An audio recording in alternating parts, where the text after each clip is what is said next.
Hey there, Reddit explorers.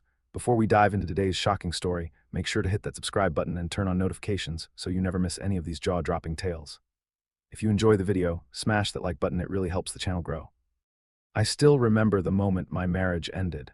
Not the signing of divorce papers or the day she moved out, but the exact second when something irreparable broke inside me. It was a Thursday evening, the kind where the summer heat still clung to the air despite the setting sun. I had returned home early from a business trip, exhausted but looking forward to seeing Rebecca after 3 weeks apart. The house was oddly quiet when I entered, but I could hear muffled voices coming from our bedroom upstairs. I ascended the stairs, my footsteps silent against the plush carpet we had picked out together during happier times. I didn't call out, some instinct held me back, some primal knowledge that something was wrong. The bedroom door was cracked open. Light spilled onto the hallway floor. I heard Rebecca's laugh, that melodic sound I had once found so enchanting, followed by a deeper male voice I didn't recognize. "What about Mike?" the voice asked. "Mike," Rebecca's voice was casual, dismissive. "He's away until Saturday. Besides, he'd never suspect anything. He's too trusting." I froze, my hand on the doorframe, unable to push it open, unable to walk away. "He seems like a decent guy," the man said, his tone not particularly concerned but making some attempt at basic decency. "Decent, sure, but exciting, passionate. No." Rebecca's voice had taken on that slightly cutting edge I'd heard more frequently in recent months, usually directed at me. "You know what's funny, when we first got together I thought he was this amazing catch, stable job, kind, wanted the same things I did. Now I look at him and wonder how I ever found him attractive. I should have walked in then. Should have confronted them, but I remained paralyzed, my entire body cold despite the summer heat. "You're being harsh," the man said, though his tone suggested he wasn't particularly bothered. "Am I?" Rebecca laughed again. "You know what he said last month? He asked if I wanted to try for a baby. Can you imagine, having a child with him, being tied to him forever?" My chest constricted. We had discussed starting a family for years. It had been our plan since before we married. I thought we were finally ready. "I told him I wasn't ready," she continued. "The truth is, I can't imagine anyone ever wanting to have his children. He's just so mediocre in everything. At work, in bed." Her companion laughed, and I heard the rustling of sheets. "Trust me," Rebecca's voice dropped to that sultry tone I hadn't heard directed at me in over a year. "You have nothing to worry about in comparison." That's when I finally pushed the door open. The scene was exactly what I'd expected. Rebecca, my wife of 4 years, tangled in our marital bed with a man I'd never seen before. He was muscular in a way I wasn't, with the kind of carefully groomed stubble that always seemed to be in fashion. Rebecca's eyes widened. "Mike, what? You're supposed to be in Chicago." I said nothing. What was there to say? I had heard everything I needed to hear. The man, whoever he was, had the decency to look uncomfortable. He muttered something about leaving and began gathering his clothes from the floor. "Mike," Rebecca said again, pulling the sheet around herself, her voice shifting into damage control mode. "This isn't, it's not what it looks like." I almost laughed at the cliché. "I heard what you said." Her face blanched. "You were eavesdropping." "I was coming home to my wife," I replied, my voice eerily calm even to my own ears. "I didn't realize I needed to announce myself in my own bedroom." The man slipped past me with a mumbled apology I barely registered. Rebecca's expression shifted from shock to a kind of defiant anger that seemed determined to make this somehow my fault. "Well," she demanded. "Aren't you going to say something? Yell? Anything?" I looked at her, really looked at her. The woman I had loved since college, the woman I had pictured growing old with, the woman who apparently found me repulsive. "I'll be staying at a hotel tonight," I said finally. "I think it would be best if you weren't here when I come back tomorrow." "You're kicking me out," her voice rose incredulously. "This is my house too." "It's my house, actually," I reminded her quietly. The property had been purchased with money my grandparents left me, a fact Rebecca had always resented. "Your name isn't on the deed." I turned to leave, but her voice, suddenly venomous, stopped me. "Go ahead, run away, but don't think for a second that anyone else will want you either. I wasted 4 years with you, Mike, 4 years," she was shouting now, all pretense abandoned. "You're boring, you're pathetic, you can't even stand up for yourself when you catch your wife with another man." I turned back to face her, and whatever she saw in my expression made her stop short. You're right, I said softly. I have been pathetic. Pathetic for loving someone who didn't deserve it. Pathetic for trusting you. Pathetic for believing your lies. I paused, feeling something crystallize inside me. But that ends today. Rebecca laughed, a harsh, ugly sound nothing like her usual laugh. Right, you'll change, I've heard that before. No, I replied, feeling oddly calm. I won't be changing for you, I'll be changing for me, and you won't be around to see it. Her laughter followed me out the door. No one will ever want you, Mike, no one. I closed the door on her words and walked away. The next 6 months were a blur of attorneys' offices, mediations, and paperwork. Rebecca fought the divorce with unexpected ferocity, suddenly claiming undying love and blaming her indiscretion on temporary insanity. When that didn't work, she tried to claim partial ownership of the house, despite the clear documentation that it was my separate property. When that failed, she went after my savings, my retirement accounts, even my dog. Her attorney was a barracuda in an expensive suit who seemed to take personal pleasure in trying to destroy me. My own lawyer, a family friend who had known me since childhood, did his best but was clearly outmatched. She's asking for alimony now, Walter informed me during yet another depressing meeting in his cluttered office. 7 years of support. We were only married for 4 years, I pointed out. Walter sighed, removing his glasses to clean them with his tie. I know, but her attorney is arguing that she supported you emotionally during your grandfather's illness before you were married, and that she's accustomed to a certain lifestyle that she helped create. I stared at him. She's claiming she supported me during Grandpa's death. She went to Cabo with her friends that week because the hospital depressed her. I know, Walter replaced his glasses, but it's going to be her word against yours, and she's, well, a better liar than I am, I finished for him. Walter didn't deny it. The problem is that judges see a lot of angry husbands. Your "she was cruel and unfaithful" story, even if it's completely true, sounds like a standard divorce narrative, without evidence. That's when it hit me. I did have evidence. I had installed a security system the previous year after a break-in in our neighborhood. The cameras, including the one in our upstairs hallway, uploaded footage to cloud storage. I had forgotten about them in the shock of discovering Rebecca's betrayal. Walter, I said slowly, what if I could prove that she said those things about me? What if I had a recording? His eyes widened. That would change everything. It did change everything. The hallway camera had captured Rebecca's entire tirade, including her vicious final declaration that no one would ever want me. The bedroom camera, which I had installed to monitor our valuables, not our bed, had caught enough of their earlier conversation to confirm the emotional cruelty.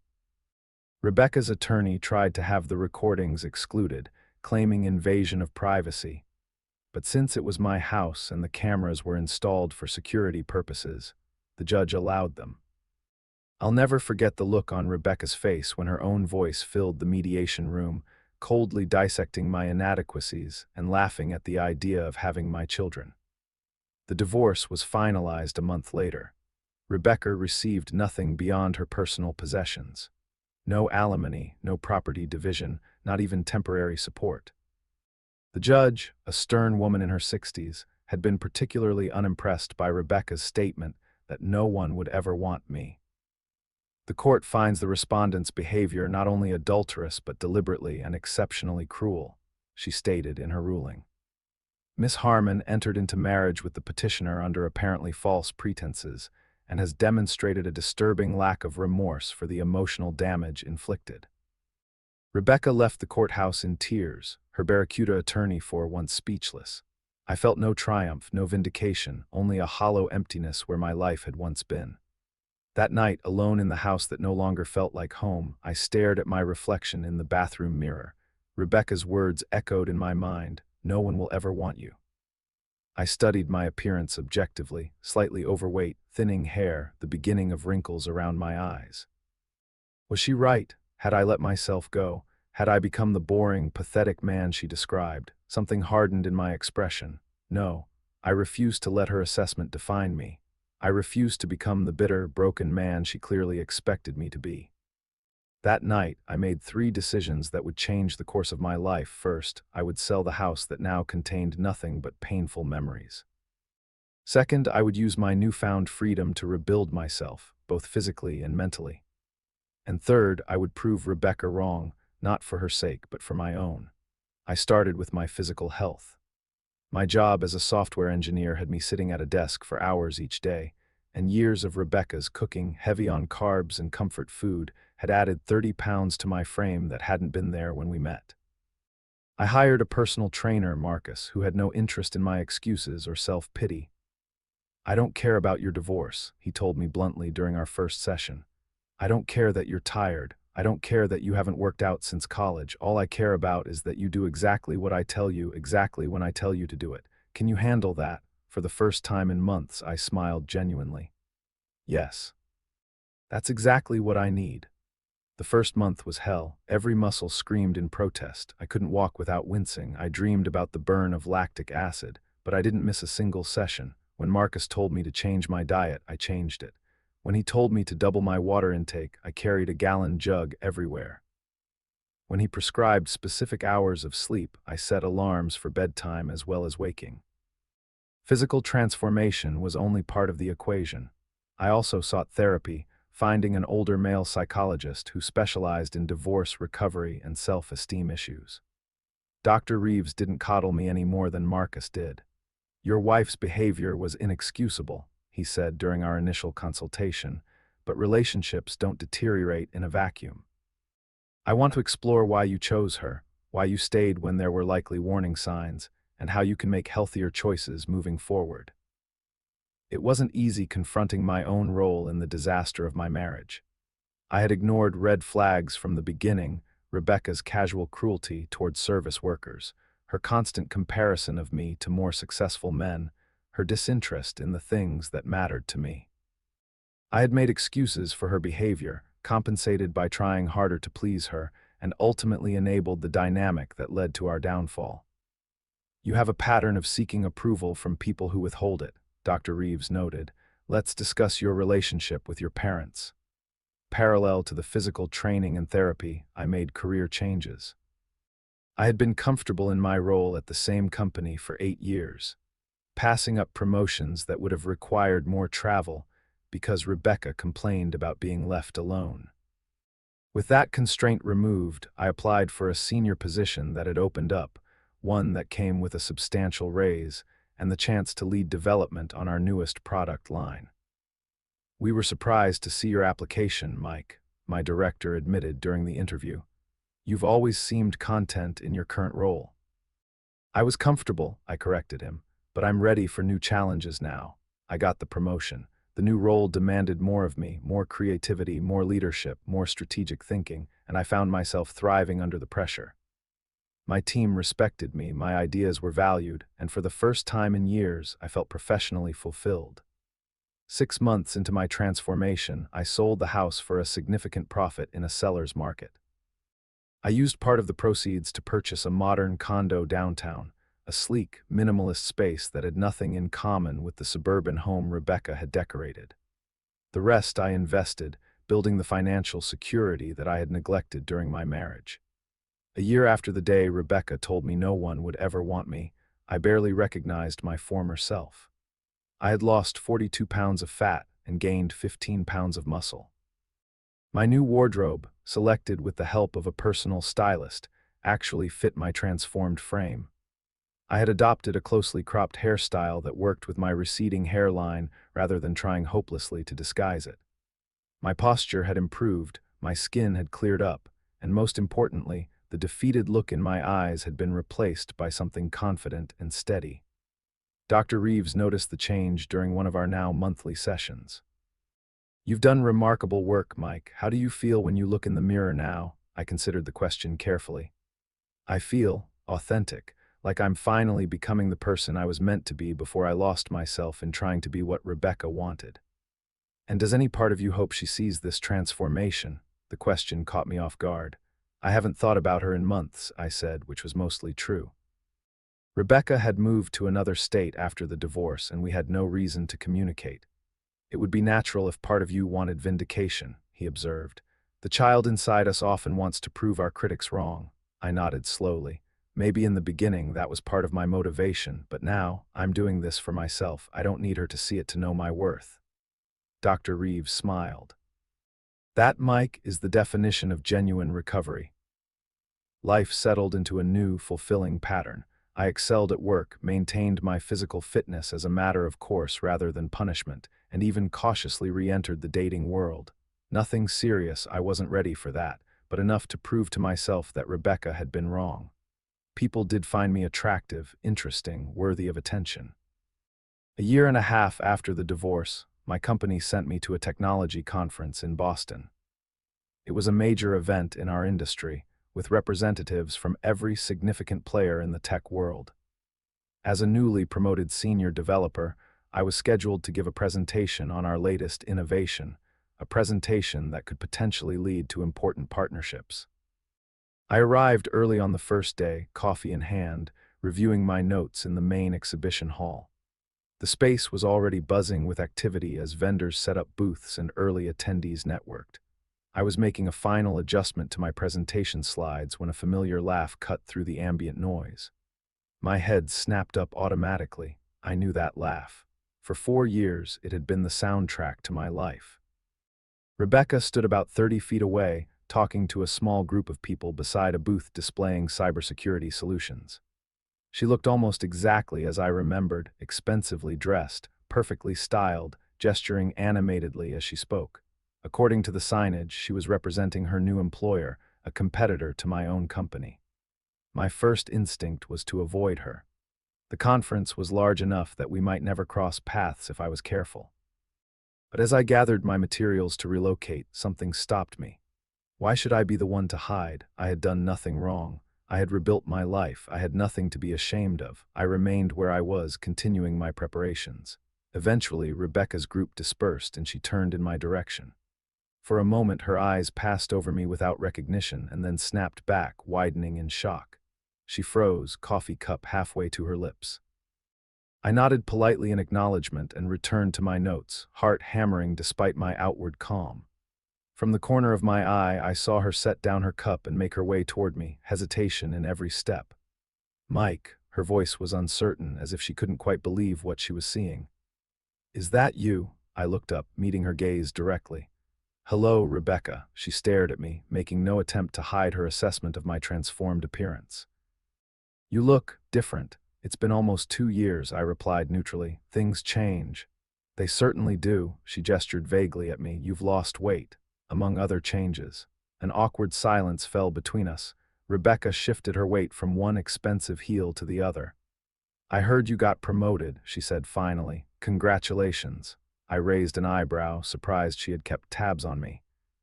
Thank you. I see you've moved to Axiom Security. That's a good company. She nodded, some of her usual confidence returning. I'm heading their marketing department now. The salary is significant. Of course, she would mention money. Some things hadn't changed. I'm glad things worked out for you, I said, and meant it. Despite everything, I didn't wish her ill. Rebecca glanced around, then lowered her voice. Look, Mike, about how things ended between us. I said some things I shouldn't have. It wasn't quite an apology, but it was more acknowledgement than I had ever expected from her. We both said things, I offered, though I couldn't actually recall saying anything particularly harsh, even during the divorce proceedings. I was going through some stuff back then, she continued, her tone suggesting she was doing me a favor by explaining. My therapist thinks I was sabotaging our relationship because of unresolved issues with my father. I had to stop myself from laughing. The Rebecca I knew would have mocked anyone who blamed their behavior on daddy issues. I'm glad you're getting help, I said diplomatically. She stepped closer, lowering her voice further. I've thought about reaching out so many times. Seeing you now, maybe it's a sign. I studied her face, trying to read her true intentions. The old Mike would have been pathetically grateful for this crumb of attention, would have immediately opened himself up to whatever game she was playing. But I wasn't that man anymore. A sign of what, exactly? I asked calmly. Rebecca placed a manicured hand on my arm, her signature scent, the one I had once given her for Christmas, wafting between us. That some things are worth a second chance. I gently removed her hand. Rebecca, I'm in a good place now. I wish you well, but that chapter of my life is closed. Her expression flickered, surprise and something like anger quickly masked by a practiced smile. Of course, I just thought, well, you look great and I'm doing amazing, so naturally we should get back together. I finished for her, unable to keep a hint of amusement from my voice. That's not how it works. I didn't mean, she stopped, recalibrating. I only meant that it's nice to see you. Maybe we could get a drink while we're both here, catch up properly. I checked my watch. My presentation starts in 20 minutes, and I have dinner plans tonight. A polite fiction, my only plans involved room service and preparation for the next day's meetings. Your presentation, you're speaking at the conference. She couldn't hide her surprise. Main stage, 11 a.m., next generation neural networks in consumer applications. I gathered my notes. It was good seeing you, Rebecca. Take care. I walked away before she could respond, feeling her eyes on my back. There was no triumph in the encounter, no vindictive pleasure in rejecting her tentative overture. If anything, I felt a strange sense of closure, of a circle finally completing itself. My presentation went flawlessly. Standing on the main stage before hundreds of industry professionals, I spoke with confidence and authority. In the middle of my explanation of our newest technology, I spotted Rebecca in the audience, watching me with an expression I couldn't quite decipher. Later that evening, as I was leaving the conference center, my phone buzzed with a text from an unknown number. You proved me wrong. Dinner tomorrow, for old time's sake. I stood in the cold Boston evening, staring at the message. How had she gotten my new number? It didn't matter. What mattered was my response, or whether I would respond at all. 18 months ago, I would have jumped at this opportunity, desperate to win back the woman who had shattered my self-worth. 6 months ago, I might have been tempted to meet her just to showcase how much I had changed. But now, I typed a simple reply. I wish you happiness, Rebecca, but I've moved forward with my life. Be well. Then I blocked the number, put my phone away, and headed back to my hotel. Tomorrow was another day of the conference, and I had networking to do, potential clients to impress, a future to build, a future that had nothing to do with the past Rebecca represented. As I walked through the frosty night, I realized that the final traces of pain had dissipated. Her cruelest words, "No one will ever want you," had lost their power over me. It wasn't because I had proven her wrong by transforming myself physically or professionally. It was because I had finally learned the most important lesson. I wanted myself. I approved of the man I had become. And ultimately, that was the only validation that truly mattered. 3 months after the Boston conference, I received an unexpected email from Walter, my divorce attorney. Thought you might find this interesting. Rebecca's new marriage lasted 6 weeks. Her husband is filing for an annulment, claiming fraud. Apparently, she represented herself as someone she's not. Sound familiar? Hope you're well. Walter, I stared at the message for a long moment, then deleted it without replying. Rebecca's life was no longer my concern, her choices no longer my problem. I felt a momentary twinge of sympathy for her new husband, but that was all. My own life had taken a promising turn. At the conference, I had met Elise, the brilliant head of a startup developing artificial intelligence solutions for healthcare. What began as a professional conversation about potential collaboration between our companies had evolved into a cautious friendship, and eventually, something more. Unlike Rebecca, Elise was genuinely kind, to servers, to colleagues, to strangers on the street. She laughed easily but never cruelly. She listened when I spoke and remembered what I said. She had her own successful career and supported mine without competition or resentment. "You know what I like about you?" she asked one evening as we walked through the park near my condo. "My stunning good looks and incredible charm," I joked. Elise rolled her eyes, smiling. "Your authenticity. You don't pretend to be someone you're not. Do you know how rare that is? Especially in our industry." I squeezed her hand, thinking about the long journey to become the authentic person she saw. It took me a while to figure out who I really am. "Well, I'm glad you did," she said, standing on tiptoe to kiss my cheek, "because I happen to like that person very much." 6 months later, Elise moved in with me. A year after that, I proposed on a cliff overlooking the Pacific during a vacation to Big Sur. 2 years to the day after meeting at the conference, we married in a small ceremony attended by close friends and family. Rebecca wasn't completely wrong. The passive, people-pleasing, insecure man I had been during our marriage, perhaps no one would have truly wanted that version of me, because he didn't even want himself.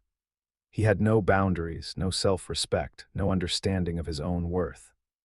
The man I became after surviving her betrayal, the authentic, confident, self-assured person who emerged from that crucible. He was worthy of love.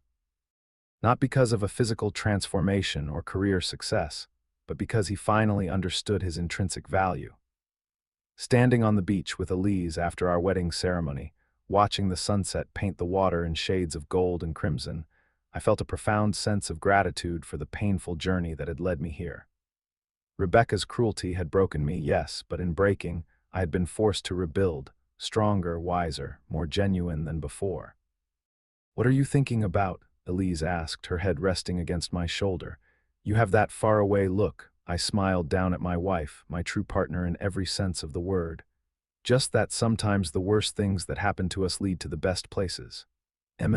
She agreed, watching the waves, like how getting laid off from my first job led me to start my company. Exactly like that.